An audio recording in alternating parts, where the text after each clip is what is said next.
Were you able to catch the Mindset Monday episode on boundaries? If you did, great. If you haven't, go ahead and listen to that episode and circle back here to understand and have a little bit more context on what today's Mindset Monday is all about. Okay, so as a coach or as a consultant, it is our responsibility to continuously learn, expand, and stretch ourselves and deal with confrontations, hard truths, and processes that we need to really understand situations too.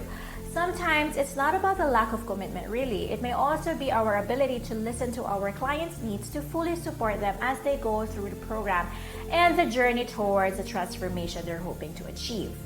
Are you really listening and applying necessary tweaks, adjustments, or alignments according to feedback to further enhance the way you deliver your program or the flow of your conversations?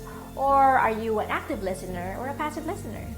Alright, so hey there, Kassy here. This is your Mindset Monday, where we get to talk about anything and everything about work-life integration and the mindset you need to accelerate your growth, progress, and income. Now, what is the difference between active or passive listening? Let me quote a Gift of Life Institute on this. It says, passive listening is a one-way communication where the receiver doesn't provide feedback or ask questions and may or may not understand the sender's message. However, active listening includes responses that demonstrate that you understand what the other person is trying to tell you about his or her experience. End quote. As a human being, a coach, and as a consultant, enabling active listening takes conscious effort as it involves and demands attention and lots of practice. It's an invaluable communication skill which involves constant determination and practice. It will really test our limits and our way of thinking on how we absorb, understand, respond, and retain information that's being said or not said.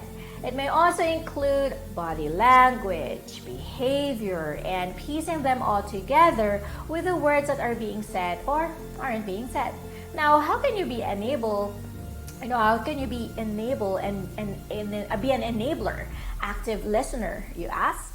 It requires us to pay attention as we set intention with an open mind to hear their perspective, ideas, thoughts, and feelings. It's having to hold space with no judgment, criticism, or defense.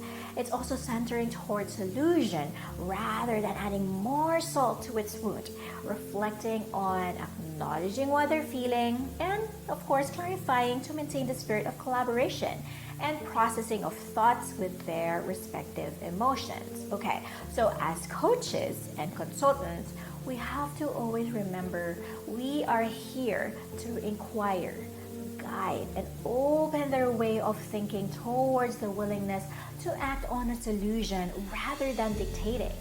It's not just about should do, but rather asking them, what do they think about a certain thought or action that will make them feel more confident and eager to own the solution? Okay, remember, it takes a lot of practice when it comes to active listening.